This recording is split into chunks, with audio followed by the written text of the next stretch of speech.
Oh, guys. Nag-abli man siya nagbukong botelya, di ba? It's so rude to... Yes. Nahurot naman good ang first na bottle, good. So, And it's rude to decline an offer, so...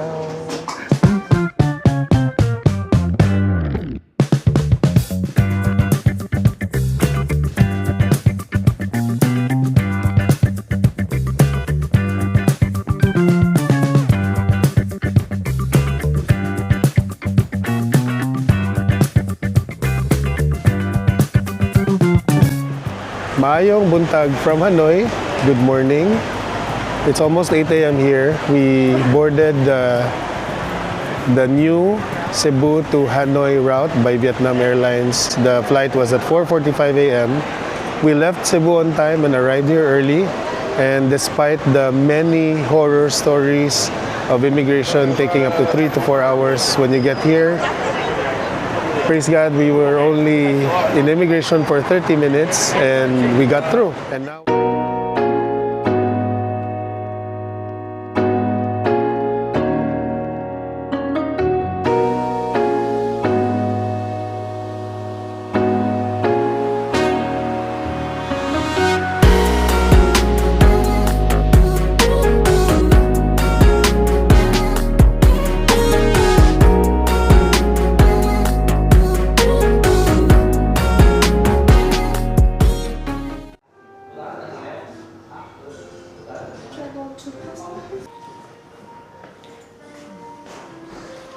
guys, maple welcome drinks. Passion.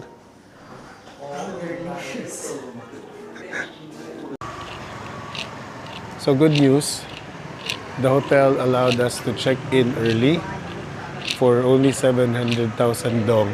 How much is that roughly, babe? Around 1.5. Around 1.5. Which we will take because ang check-in time is still 2 p.m. and it's wala pa 9 o'clock. Yeah, it's around 8:30. We really could use the extra sleep because we've been at the airport since midnight last night. So we're taking that, but right now what we need to do first is to find an ATM. We walked these streets last year and these streets were busy. It was packed, it was chaotic. And if you notice right now, mingaw. There's not a lot of people walking, except maybe for some tourists. And a lot of stores are closed. So one thing about this trip is that we didn't realize until it was too late that we booked on Tet, which is Vietnamese Lunar New Year. Tet falls on the same day as the Chinese Lunar New Year.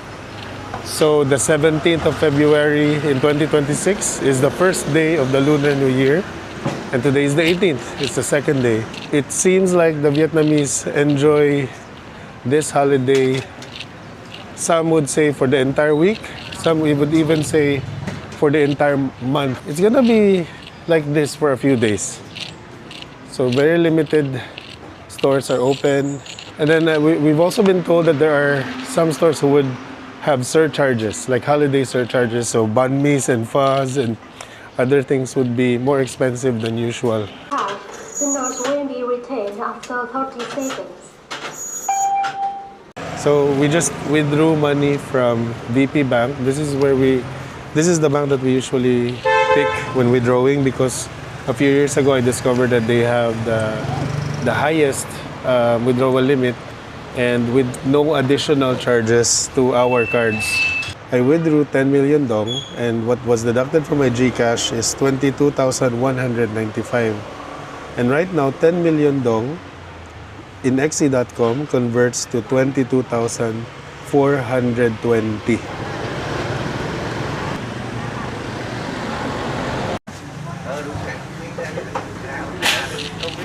So for our first bite of Hanoi, we just found this one. It's open, so we decided to eat.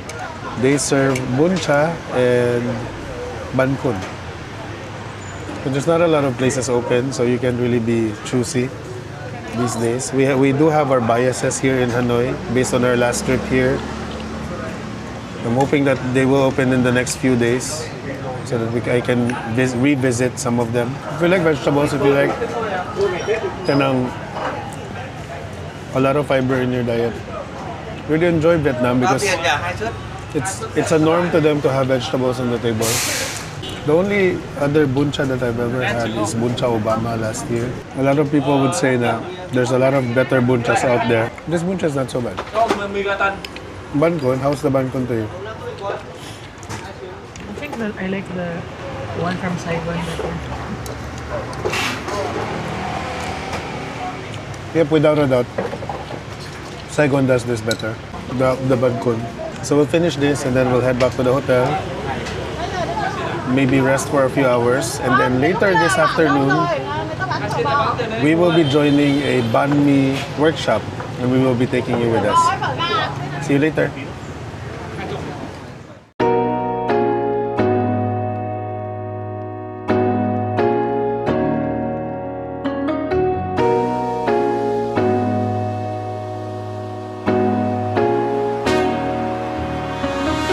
Good afternoon. We are out of the old quarter at the moment. We took a 20-minute grab ride somewhere out to join our banh mi and coffee class this afternoon. And they have two classes available, 10 a.m. and 3 p.m. We arrived in Hanoi at around 8 a.m. We could have taken the 10 a.m. but haggard kayo. We decided to join the 3 p.m. which is good because we were able to get into our hotel and thankfully the hotel allowed us to do an early check-in. We were able to rest for about an hour or two, freshen up, and then finally come to our class. Okay. Okay. So we started the class with coffee, not banh mi. We put 100 grams of coffee beans. Sorry, 20 grams of coffee beans, brown coffee beans. And I'm gonna put 100 grams of water in.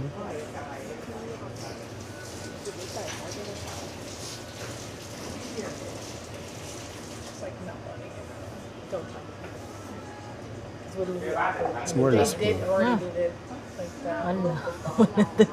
105. Like roasting coffee will make the structure of the bean is strong.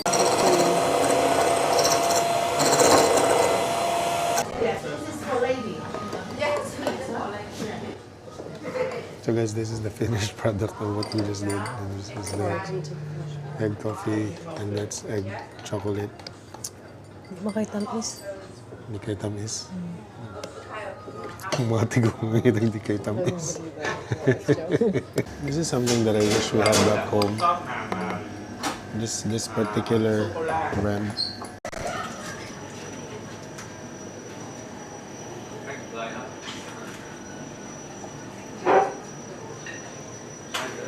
And now it's time for the main event, which is the banh mi class. And I have to tell you guys, I'm really excited for this because the kitchen is chaotic, and I like chaotic kitchens.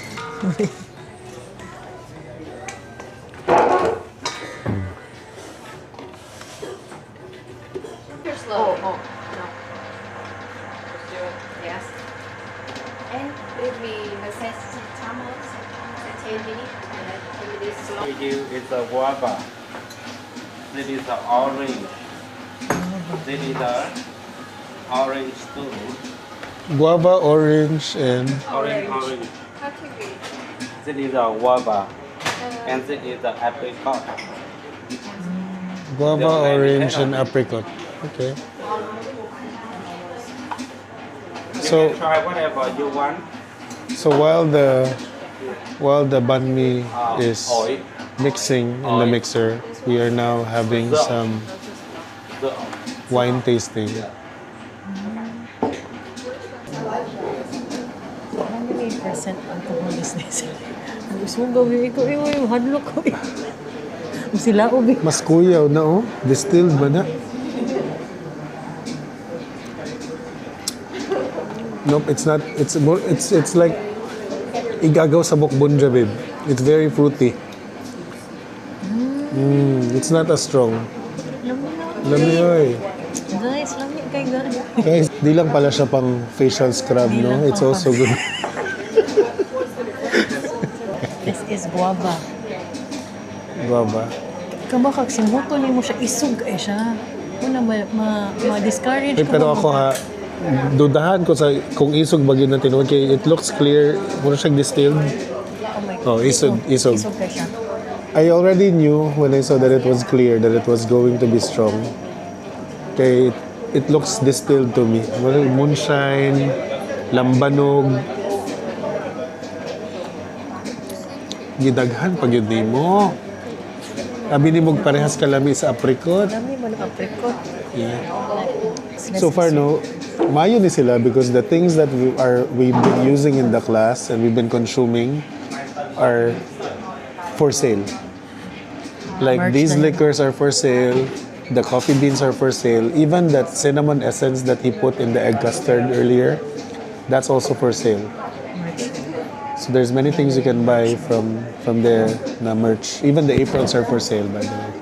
And so we're now in the fast speed or the quick speed of the mixer, and we are giving it another 5 minutes. You notice that the dough is really forming up quite well.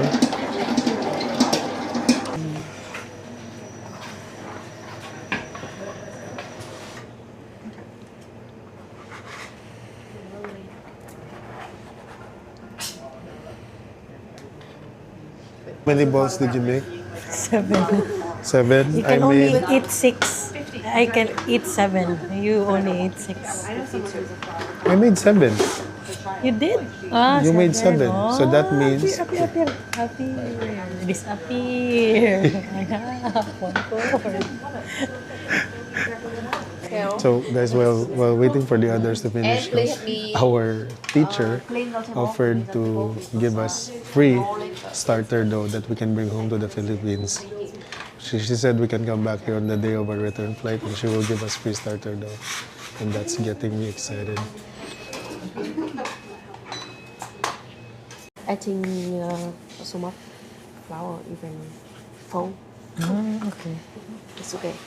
Yeah, fold like this. Okay. Okay. The bottom side up, and then you put flour, you pat it, and then you stretch it for about 4 times. I know, just stretch it and then you slam it for about 4 times. There you go. And then you fold in. Stick. Yes. And fold it again. Yes.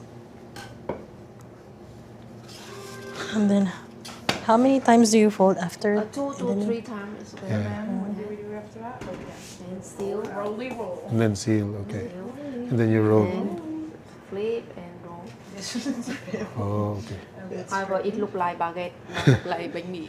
Right, Because right. very long. So a banh mi has to be like Like this. stout. Okay.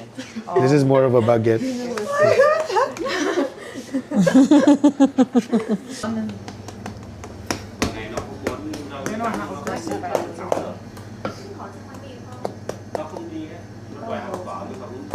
I forgot to note this part na I appreciate that this class is available during TET because I was worried of maybe running out of things to do during this holiday season in Hanoi or in Vietnam, but thank God they're open. So we have something fruitful to do.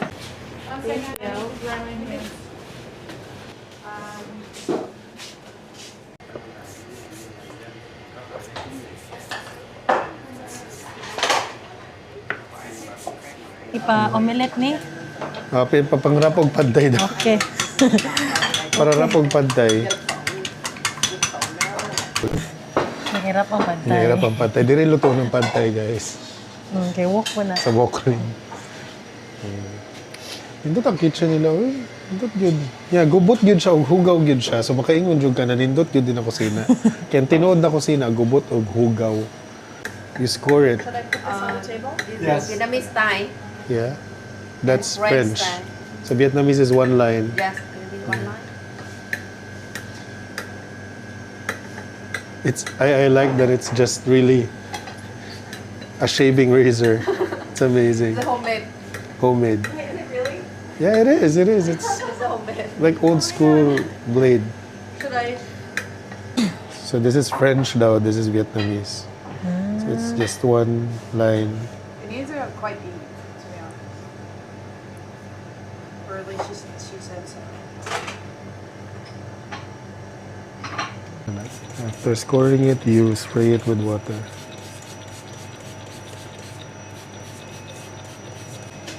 You can sit at the table and wait 10 minutes. Ooh.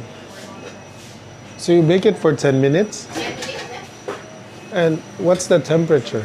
Temperature is 200 200 and 5 to 210. Celsius, right? Celsius. Yeah, thank you. Ano ka titudloan sa ano? This is the... What is this? Egg oil.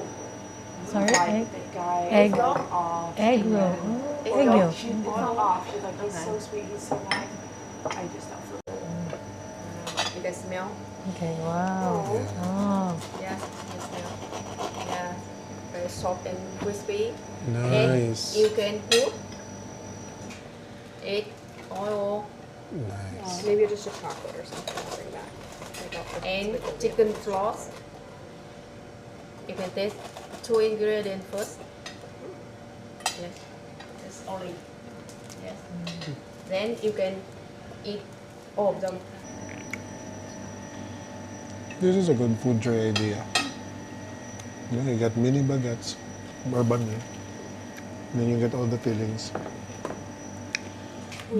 And then you fill your own. I put the same stuff on, but with more. Love it. Don't try it. Remember where exactly she lived. Oh, So she went back to find it, but she couldn't find it. That's So I won't be able to find it. Would records help you? we just finished our banh mi and coffee workshop here in Love Kitchen Lab in Hanoi. And just for me, I think this is one of the best cooking classes we've had so far in Southeast Asia. Because of the baguette? Because of the baguette. I really liked our end product. I also appreciate that they're actually very knowledgeable about what they're doing. No, unlike those other places, other cooking classes we've had, but where we cook 6 or 7 different dishes, today we focused really on the baguette. In fact, the coffee was more like a filler. So the focus was on making the baguette, and it's inspired us so Bye. much. Bye. It's great to Bye. Safe travels! Thank you. You as well. Yeah. Bye. So yeah, as I was saying, Bana, making the baguette has inspired us so much to do it ourselves when we get back home, and hopefully improved our banh mi in DPT. So, mamaligya naming baguette, guys. Yan, mahimo naming supplier of baguette. Yes, so, mag-supply may kung mga- ganahan mo mamaligya banh mi sa Cebu, pwede na dyan. Supply lang ng baguette. Supply lagi ni baguette. Bitaw eh. I'm really inspired by that class. Sige.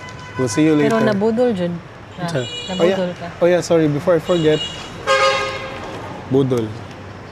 This is the apricot wine and coffee beans and other things. Kay third generation, di siya na Oh. coffee. Yeah, na-sales stock yun akong Kuan na asawa. to na siya kuan para mo-flourish pa yung business.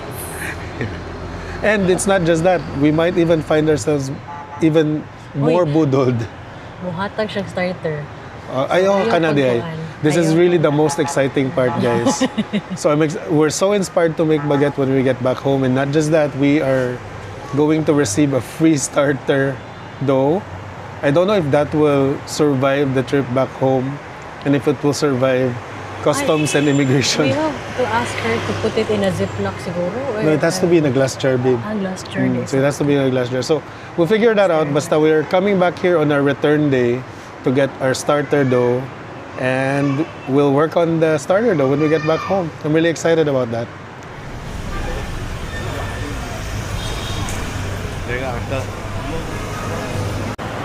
So we are back at the old quarter. after our banh mi and coffee workshop.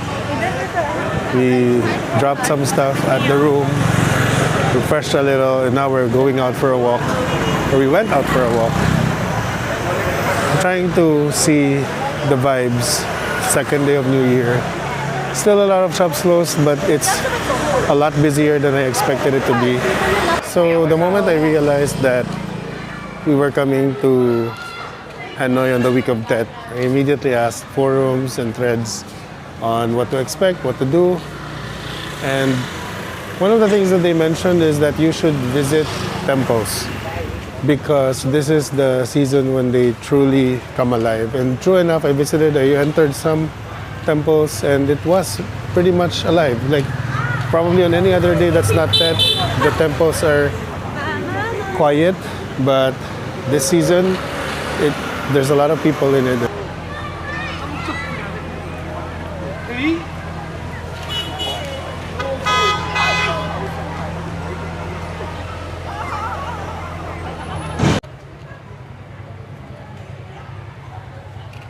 So, kana balik tag Feb 26. So that's far out through the one right beside St. Joseph's Cathedral, and they're closed until the 26th. And our last day here is on the 26th, so we'll try our best to visit that because we missed that last year.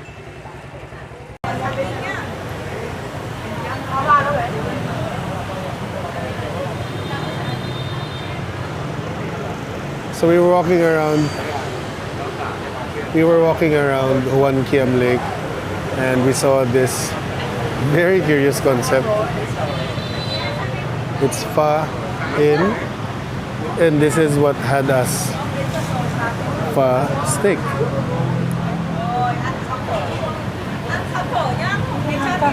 Let's try it. Pag medium lang ka.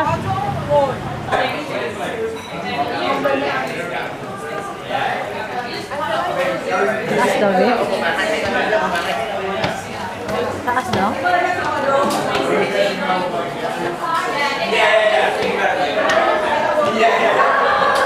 That's a full dining area. And we're taking a second.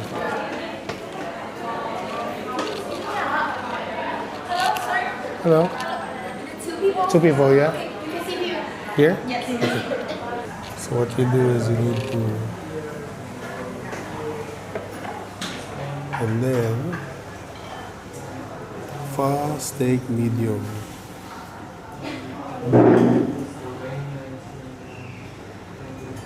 Sige, concept na.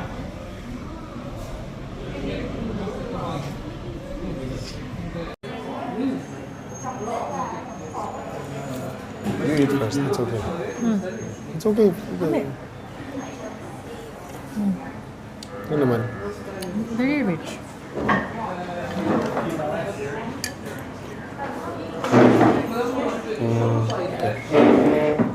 Pero it's not as good. Maybe because di kuan siya. Mura man ni siya smoked rib, di ba? Steak man ang giingon nila, mabigaw A kasabot. smoked steak ka ng murag rub, ka ng dry rub, something, di ba? Muna di kayo clear ang broth. Yeah, bitaw no. It's a bit murky.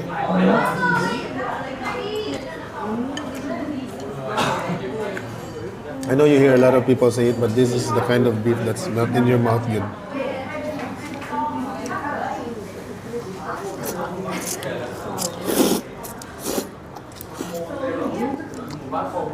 Let's try the steak.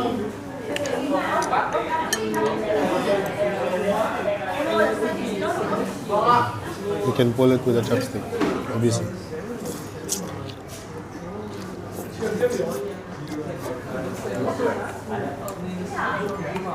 You get the other spice there. But I get what you're saying. Technically, this is not steak. It's a smoked, It's more of a smoked smoke. meat. Kanang Dry rub. roast, pot roast, rump roast, dry rub, low and I slow. think it's a brisket, man. Or a brisket, yeah. Just like any other faba in pho that you get here, there's always less herbs. The one in, Versus this is the one Ceylon. in Basta daghan sila herbs. Ano yung wagyu herbs? I can't even taste cilantro. And they have a condiment counter there, but the only thing I saw sa condiment counter was chilies and lime. You want lime? But I have to say this. This bowl with service charge and additional topping is almost 200,000 dong. That's nearing, I think, 450 pesos. Mahal. Which is expensive by Hanoi standards, even by imported standards. So even by tourist standards.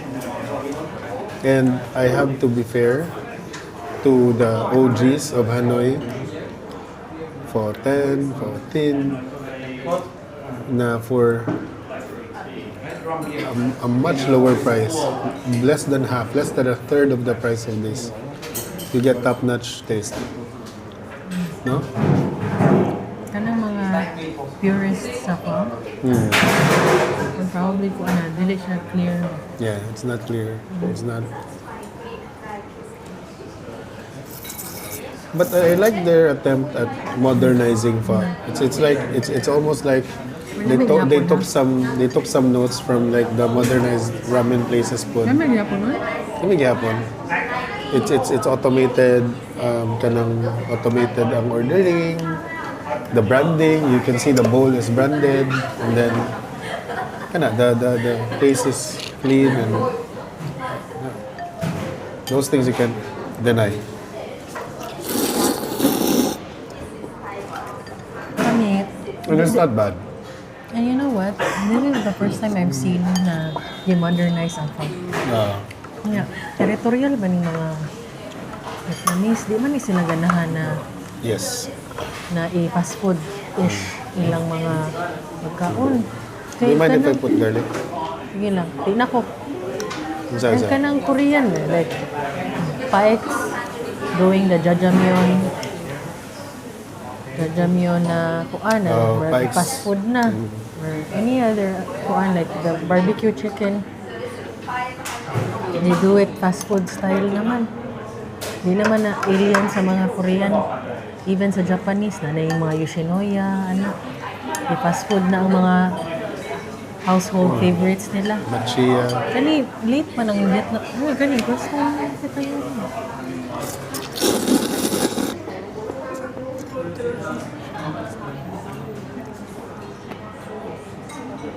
Objectively, the beef is very tender.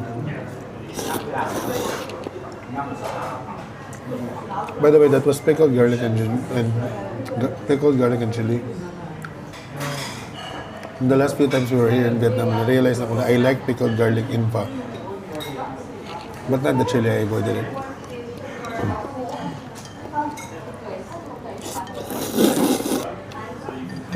Okay na.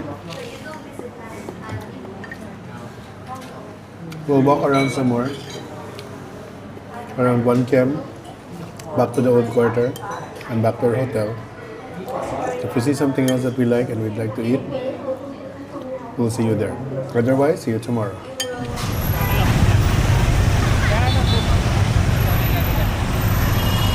Masisa ka na.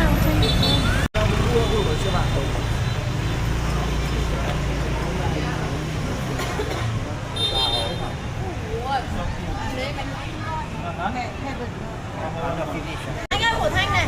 Cái này của Thanh ở đâu anh?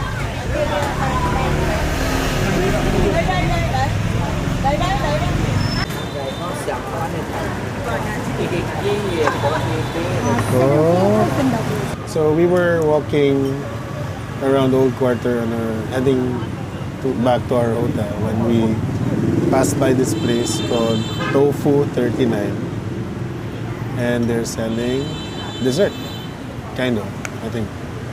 This is brown sugar boba tofu, and this is pandan jelly yogurt. This is 30K, this is 40K, so that's 70,000 dong, all in all. And we're dining by the street. Bugnaw siya nga taho. Taho yun siya, nabugnaw. Nagihimo siyang mold na inanay niya. But you like that. Lami man These siya. are two high protein Lami man things. siya. Actually, ang nindot, ang lami niya versus taho, mas na siya structure. Ang taho, kay mura man siya, kay na siya firmness. So it's still kind of a flan, but soy milk. Ano na ay, ibap? Inakuan. Ikaw? So jiggly, oh. So jiggly.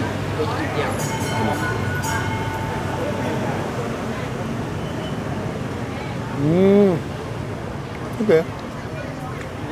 That's good. Very creamy. This is the pandan jelly yogurt. So, na siya, ice siya. Ah. So, this is dessert good siya kayo. May ice. Yogurt siya. Na, Is it sour yogurt? Because it's not as sour. you know those yogurts that you get from the buffets here sa mga hotel, they're not sour. It's naturally sweetened man. Naturally sweet, yeah. It's not as kuan. And then it has pandan flavor. Weird na kuan. Yogurt and pandan. You wouldn't think, but it's actually good. Nilang mga dessert, no? Pang tiguang gid siya. Okay. Kay tamis. Bye-bye. Good day from Hanoi. Today's our second day here. This morning we had breakfast at the hotel. And then my wife's cousins arrived from Manila. They will be joining us for the next few days here and also in Sapa. Now, right now they are resting in their room. And my wife and I were just taking a walk around the old quarter. And we didn't plan anything major today because of her cousin's arrival day. We know it's gonna be a bit of a jet lag. They would need to rest. So it's a no plan day.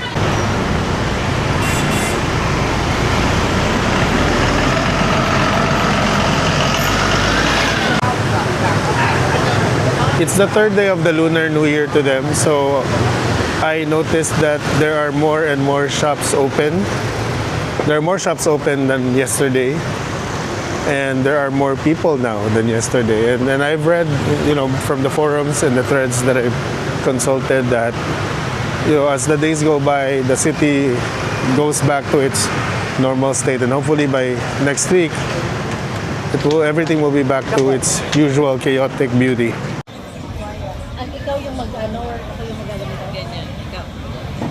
So we're back in the old quarter where everything is busy, and we just went to this street side pho. So everybody's having pho. Chara.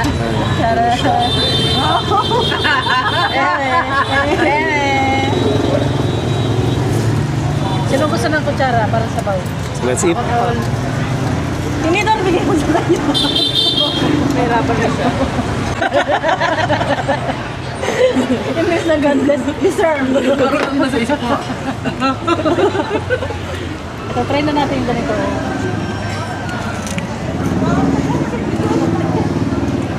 Parang masarap ko na may toyo manchig, no? Bawang. Ito masarap. Itong... Bawang. Oo, bawang. Pero pickled siya.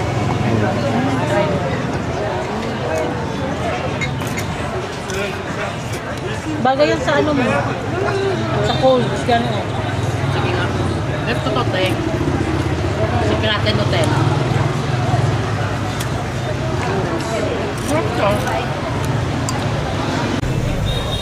That's the place. Just finished eating pho.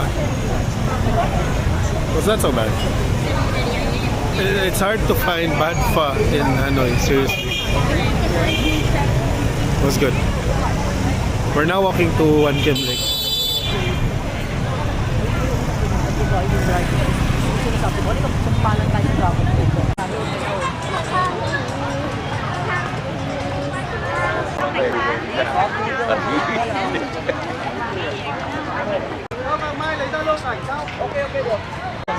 Parang ang galang-galang. Ako naman galing din sa interview. Pag ganun mo. Okay na yan. Ito, feeling. Kulang pa ba?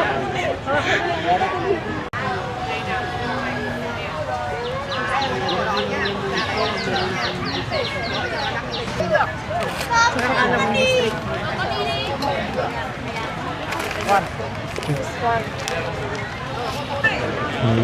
Oh, may pa cheese pool. Oh. Si Tore, mo mga na. Iti ba? Ayan. Sige ka. 1993. Ang tanda pa sa akin. Nabuhay ka Rex, 1993. 30 something years old. 32. So we just finished walking around the Juan Kiem Lake. We decided not to enter the temple, the Ngokson temple, because there was a $50 entrance, 50,000 dong entrance, which we decided not to pay this time around. It would be difficult to take photos because it's packed, it's crowded with locals. Now we're walking back to Cafe Giang, so that our cousins can try egg coffee. We were here last year too, and we're willing to come back because it's a good place. Yeah, see you there.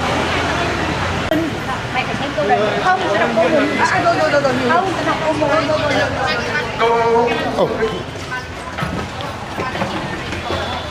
Kunan nyo na.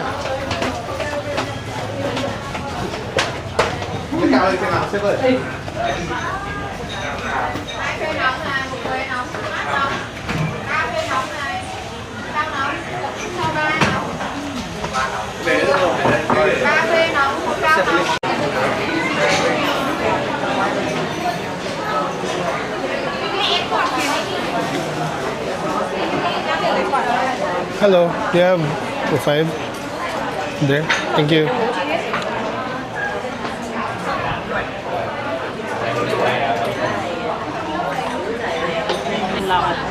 Kakaharap na kay Ken.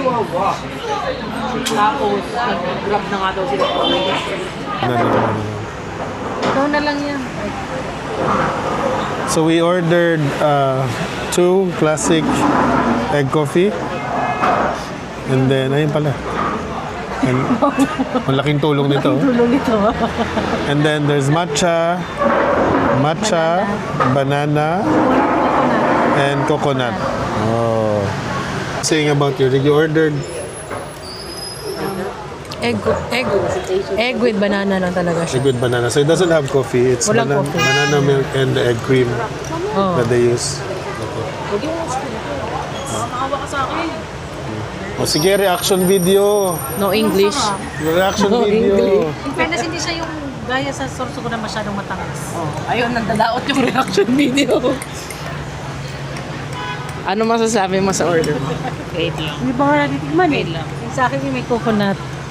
Coconut!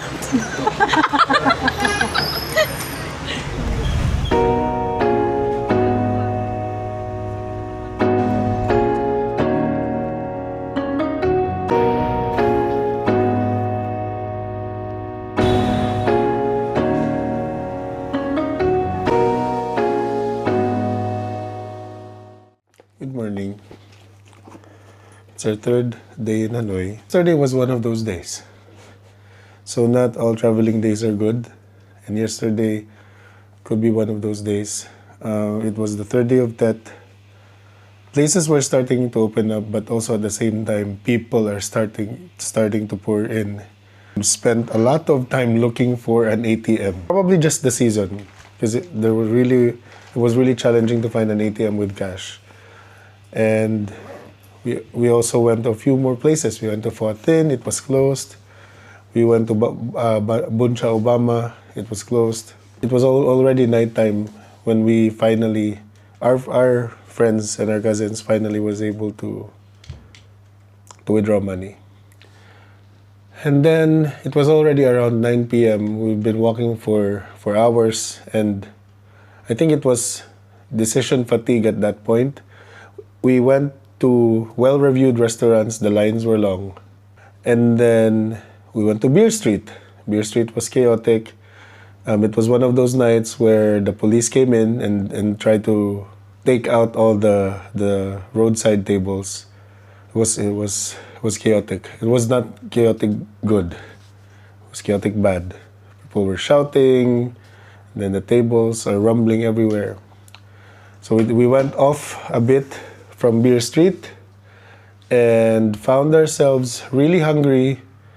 Restaurants are starting to close. It was already 9:30. And finally found this place at a corner that I didn't know of, didn't Google. And it was packed with people, and it was packed with both locals and tourists. Didn't bother to check Google anymore. I talked to the waiter, and we were given seats. We were given orders. It was mid-food at best. It wasn't terrible food. It was mid-food. We ordered some local dishes. The service was bad. It was bad. They were not smiling at you.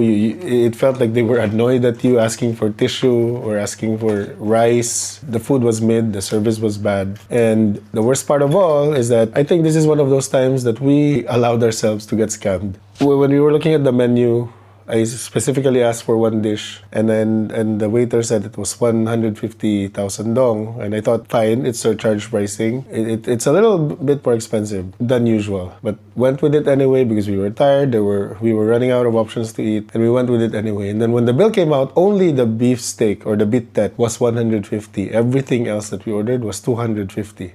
Just so you have an idea, fancy restaurants here are at the 200 to 300 dong range. So having roadside stool food, street food, at 250 dong is terribly overpriced. So it was mid-food, overpriced, bad service. When we got back to the hotel, that's the only time when I checked Google. And this was a one-star restaurant or one-star eatery with so many bad reviews of being a scam. And then a lot of the reviews we were able to relate to. Like there was one review that said when they questioned the bill, they started to become violent. And true enough, the person collecting payments was a very rude guy who sat in our table and it almost felt like he was starting to pick a fight when we were starting to question why the bill was so expensive. In the end, we decided to pay for it, and I apologize to our cousins. If you're gonna watch this, yeah, we got scammed last night. But it happens. It happens in traveling. Once in a while, you do get those bad experiences, and you don't try to let them ruin the rest of the trip. So this morning, the reason why we're up at 5 in the morning is because today we're going back to Ninh Bình. Last year we were there, but we went to Trang An.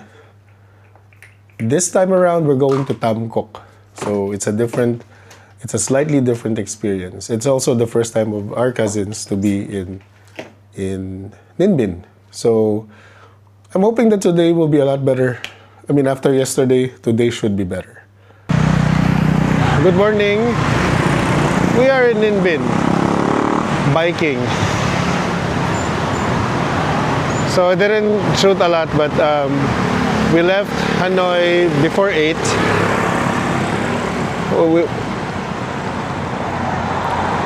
We met up with our tour group in the Hanoi Opera House at 7, but picked up other people along the way, so we actually left Hanoi right before 8 o'clock.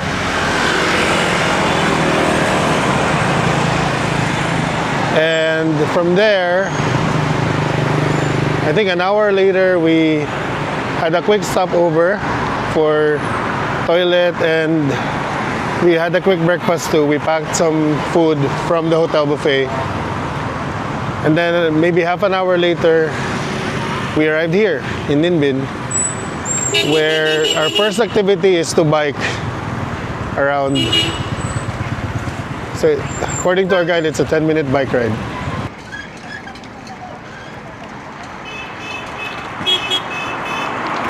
Oh, kawai-kawai! Kawai-kawai! Hello, madam. Oh.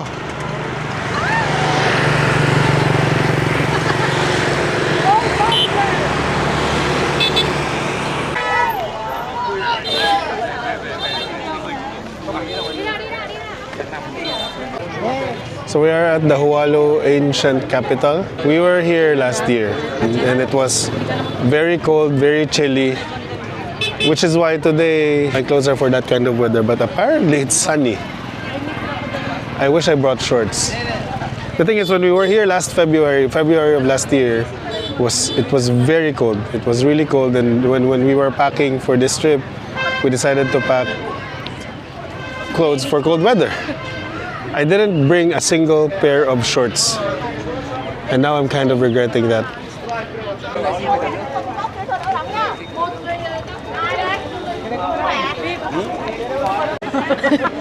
Ay, sabi mo yan? Sorry. Yeah, ano sabi mo? Kababayan, pulitin ang sedula! Pulitin!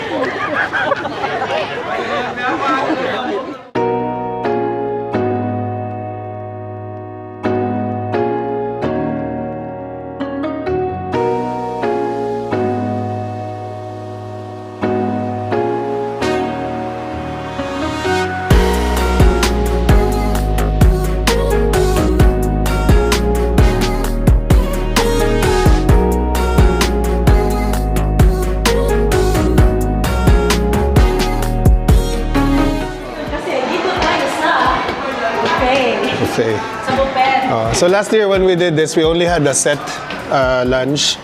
This year, we have the buffet. Pero I did not pick this, just to be clear.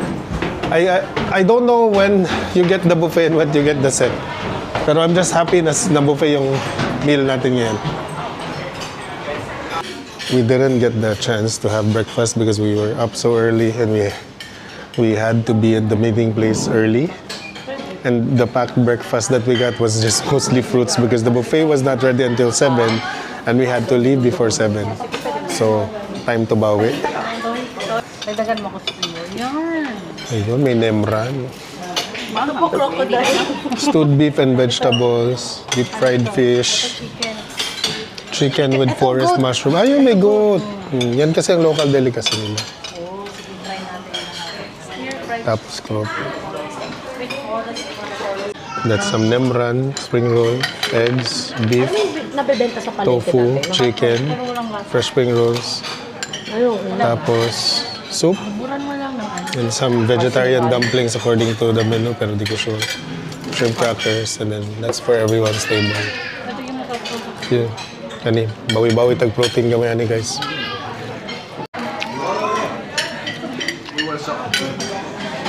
Maangan ito. Hindi naman. Yeah, so chili lang siya. Medyo, pero hindi naman. Ito ang mahal. Ito ang mali? Sriracha? May chili. Parang banana UX nila.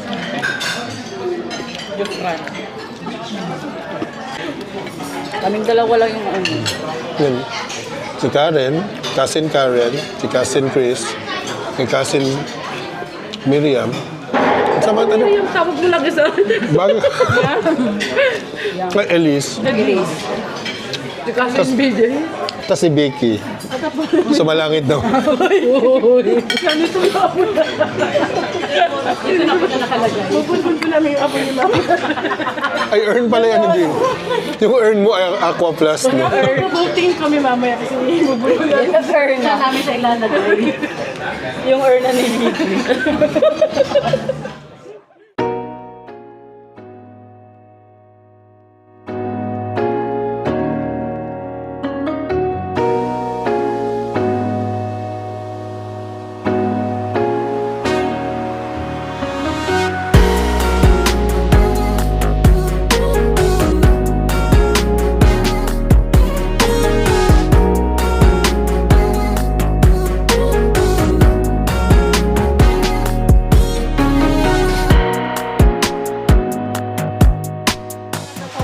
So, after lunch, we went to our next destination today, which is Mua Cave.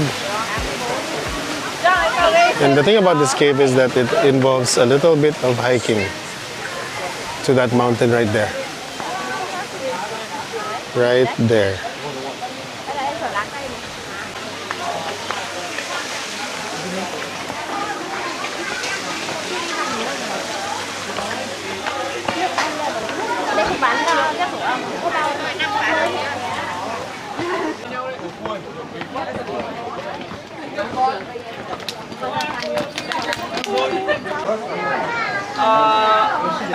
One by one. Canh này phải đi cấp cứu.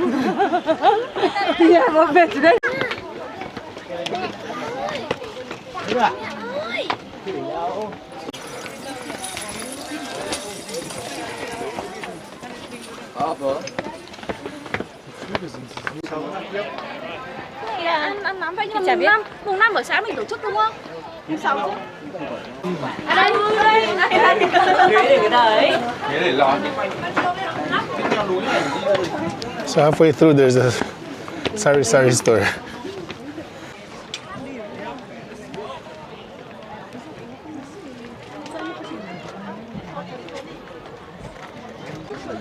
We are, I wouldn't say the peak because there's something still higher up there, but I think this is good enough for shots.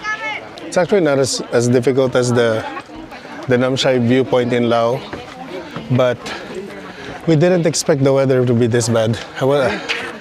It's really hot, but it's worth hiking up here just for the views itself. On this side you can see the sleeping dragon, and on the other side you can see Tam Kok.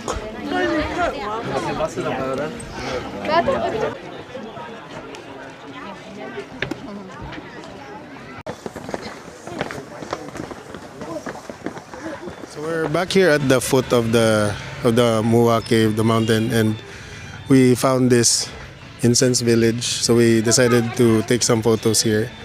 It's cute because this little kid is the one looking after the place. He took our payments. Say hi. You guys say hi. Hi. Yeah, entry here is 50,000 dong, which is not so bad. This is no longer part of the tour. Only includes the lunch and admission to the previous places that we've went to. But this is not part of it. We're just waiting for the rest of our tour group.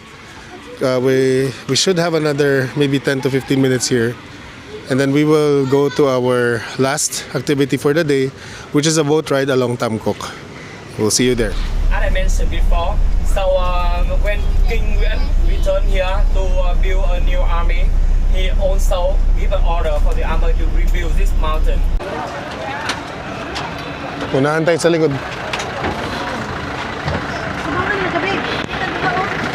Dirita?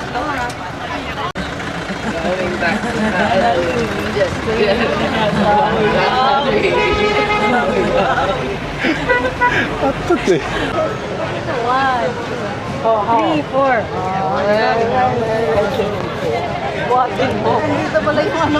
So from the parking lot, we take an electric car, and this is where we ride the boat. We got dropped off here.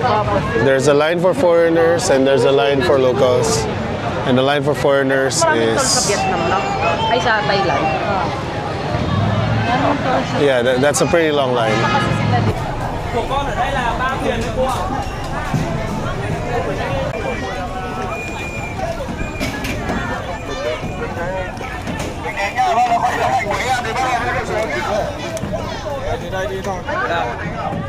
My friend, I'm gonna wait you guys at the other side, okay? Thank you, Tom. See you tomorrow.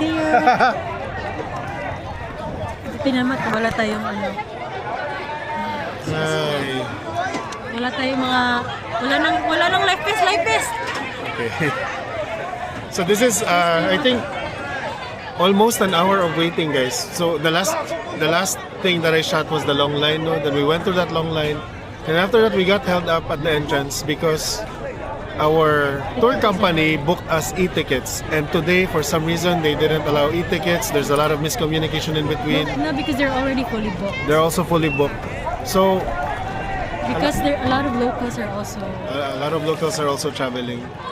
And yun, that's actually one thing that we realized today. No, I was telling my wife but the whole day, but how come there's a lot of tourists today compared to when we went here to Ninh Binh last year? And I realized because it's a national holiday that week. All the locals are out also having fun.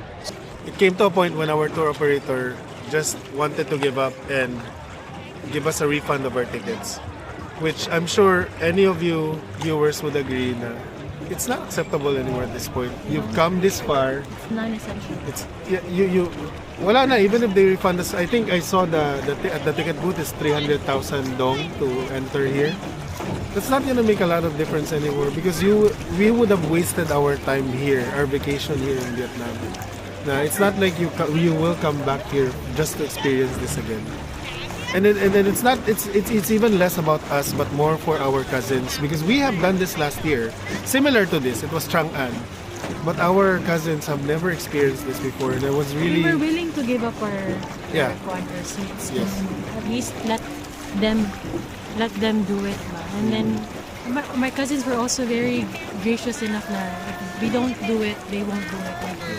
Pero plastic lang kasi. Plastic lang yung mga cousins. Tinoda na, mga konji na sila. Peace.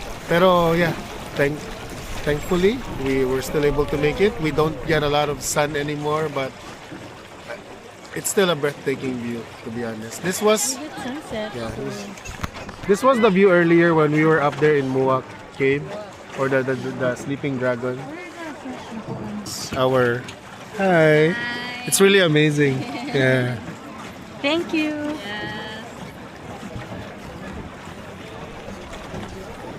You look very young. How old are you?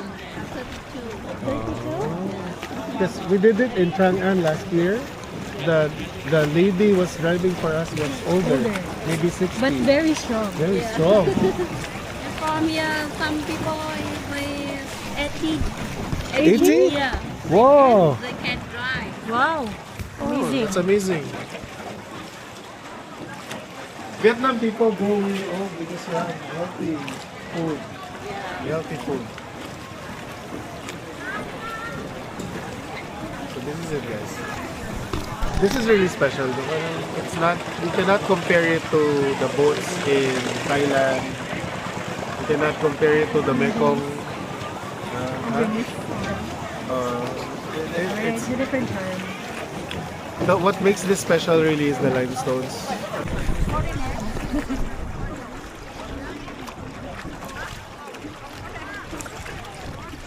Ayan po sila yan. Suspect. Suspect. Hindi na po tumangin. Please smile kayo. Ha? Sabi niya. She calls me. No. So far it goes. Talaga niya ang jawab.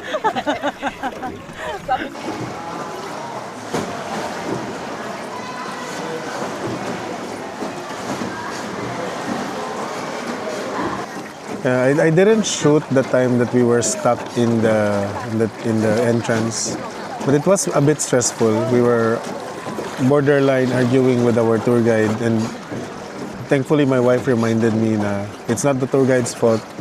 There was really a miscommunication between the Tamkok authority and the tour operator, which initially they just wanted to refund us and call it a day, but we also tried to assert it. We don't always get the opportunity to be here. And after some convincing, they did find a way to allow us to do this, even if it's already past 5. And then the boat drivers, the boat men, women, are only do this until 5 p.m. You know, we were still able to get a ride. So I'm really thankful for that.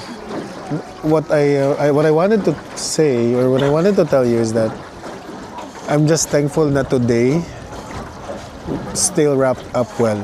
I really thought na it's going to be strike 2 today, because like I told you this morning, we had a rough dinner last night, a rough dinner experience last night. So I was really scared that it will be another not so good day in Hanoi or in Vietnam, but it's good. It's good. It's a good day, and we're wrapping up really well here. Because look at that view, guys. I mean, tell me, if this is your last activity for the day, isn't that an amazing cherry on top? So we finally finished our boat ride at Tamkok. And because of the mishap earlier at the entrance, we finished at already almost around 7 in the evening. In fact, for the last maybe 30 minutes of our ride, it was already pitch black. But we were not scared because we weren't scared because there were still a lot of boats and there were a lot of tourists on the river, and we got back safely.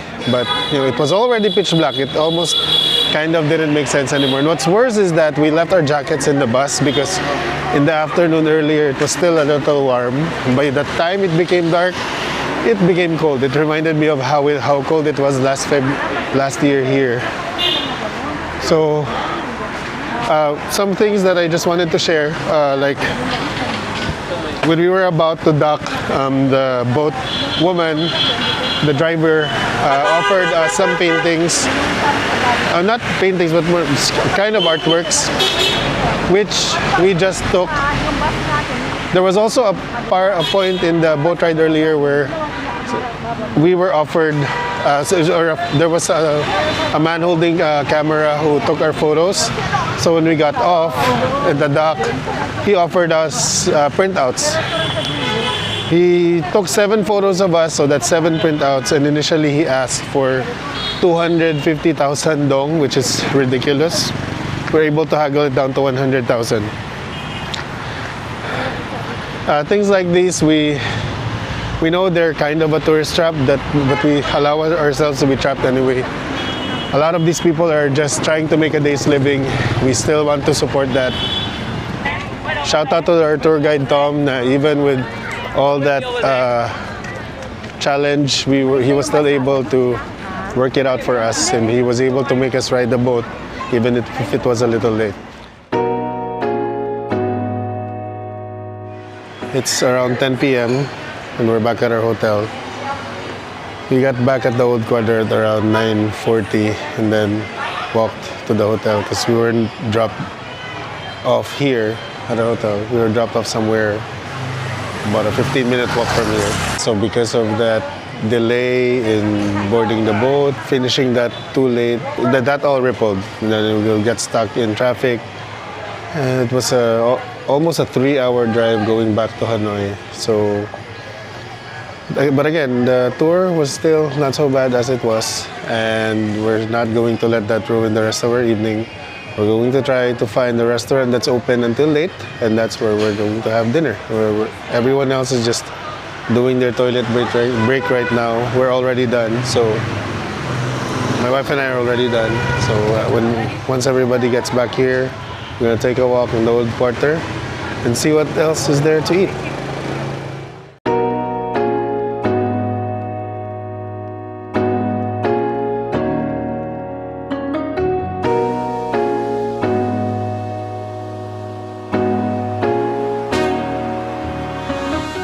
Good morning, magandang umaga, mayong buntag, Xin Chao from Hanoi. It's our 4th day here. That is almost over. It's a Saturday, according to our front desk earlier. By Monday, everything should be back to business. But by then, we would be in Sapa. We'll have some more time here next week. We'll still bring you with us. But for now, we're walking along One Kem Lake. Just taking the day slowly today because tonight we will be riding the night bus to Sapa. There are pros and cons in visiting a city during holiday. Many times my wife and I, we've told ourselves that we will never go back to that city to that blank city on a holiday, but it just keeps on happening to us for some reason. There was one time that we went to Singapore and it was like the summer break.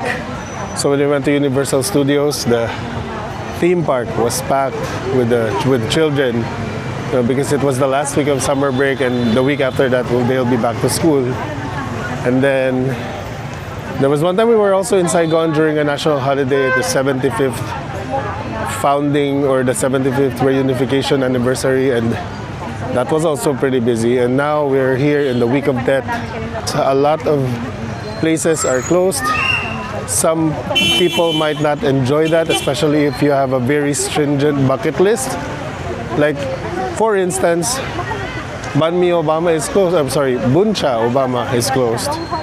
And you know, if you have that stringent list, or if you have that strict checklist of the things that you need to eat here, a bucket list that you need to follow, that is not the good time. However, I have to say this: if you come here during Tet, and if you're willing to settle for whatever's open, which there is still a lot, it's just that these are not the places that you would usually see on Reels or TikToks, but nonetheless still very good places to eat. It's actually very festive, and you will see the locals enjoying their own holidays, wearing their national costumes, taking photos, spending time with their families, having picnics. And that in itself is a good immersion to the culture. That in itself is a good trip. It makes it a good trip or itinerary. So it really depends. I mean, I guess for us, we were blessed enough to have visited Vietnam several times through the years. So we are not as strict with our checklist, with our bucket list.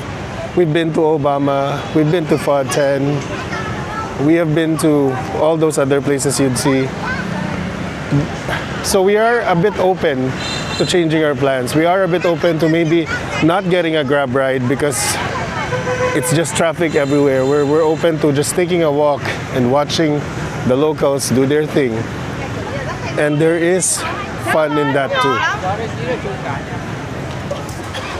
We're at this place called Buncha Sowan Hangman. We're butchering the pronunciation there again. Right behind us is Buncha Dakin, the Michelin selected Buncha place, but they're closed for the Tet holidays. So this is the next best thing. See, one of our cousins already ate here 2 days ago, yesterday. It was okay, man. Good, lami ko, no? So we're out here to try today. We checked with Buncha Obama. This morning. They're still closed. We asked the hotel to call them. So I think that's for another trip.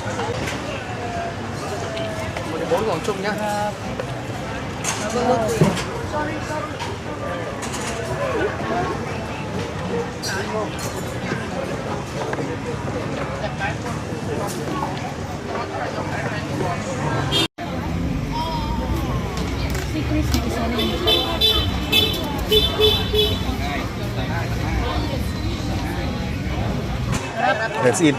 Parang matamis-tamis ulit na may papaya sa ilalim. Parang siyang sabaw ng lechon, babe. Don't you get that? Kasi grilled. Hindi lechon, liempo. Sabaw ng liempo. Like that, that juice you get, okay lang. That juice you get from like baliwag or basta. When you taste it, you will know what I mean. Leaves. Yes, sir. Masarap naman siya. I will rate it 7/10. Wow. Pero, mayroon nilabas niya daw. Spring rolls.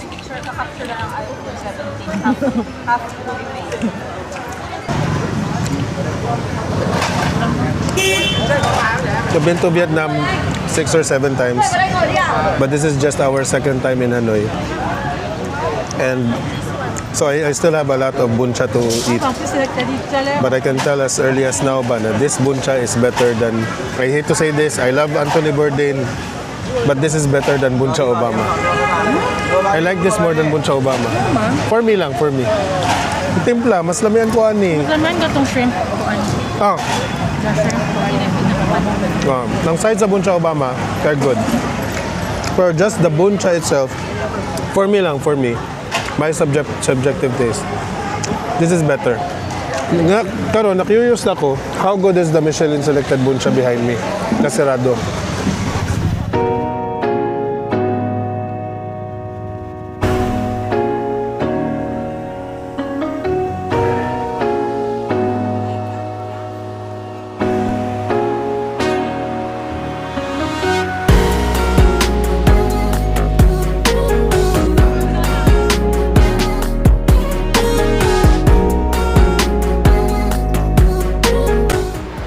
after almost more than half a day of running around town, we are here at the pickup station for the bus going to Sapa.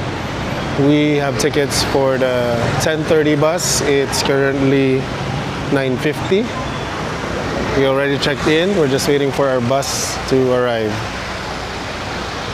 I think I don't know. There's a chance that our bus might be late because this bus in front of me is supposed to be the 9:30 bus, and it's already 20 minutes late from its departure. This is where you check in, right there. That's where you check in, and this is the bus. It's a sleeper bus. I don't know if it's clear, but I'll show you the inside later when we finally board ours. And for the meantime, we're waiting. So the gang is in that cafe over there, waiting.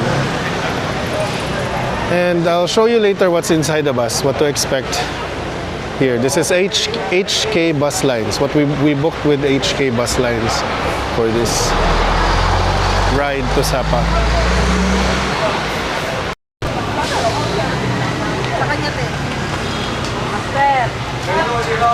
That's our bus right there.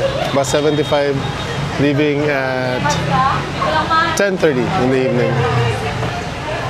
I'm just waiting for the arriving trip to unload, and then we will load our bags and get inside.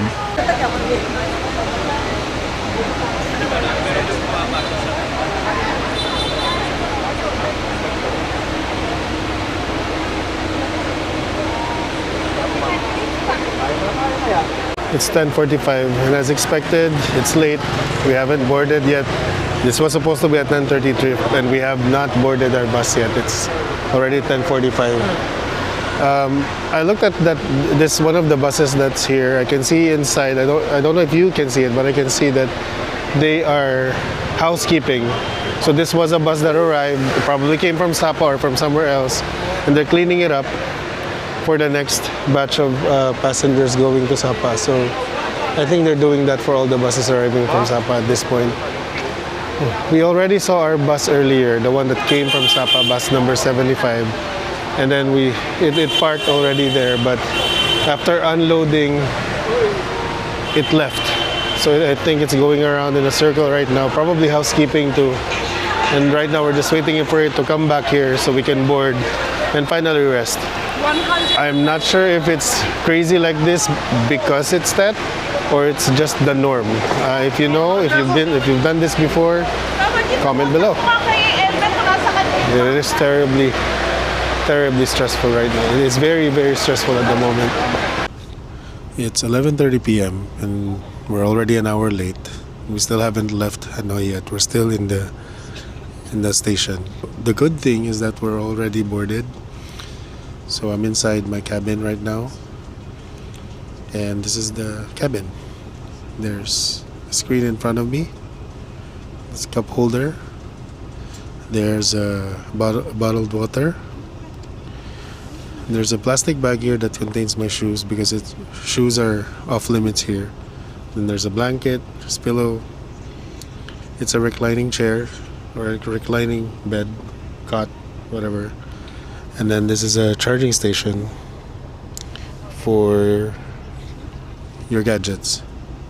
There's also free Wi-Fi, although I haven't connected to that yet. The good thing is that I have an eSIM from Klook, so as long as there's signal, I'm fine. I don't need a Wi-Fi. I can only compare this to the overnight bus we had in last year from Hanoi to Hue, and this is definitely better. It's cleaner. It smells new, it looks new.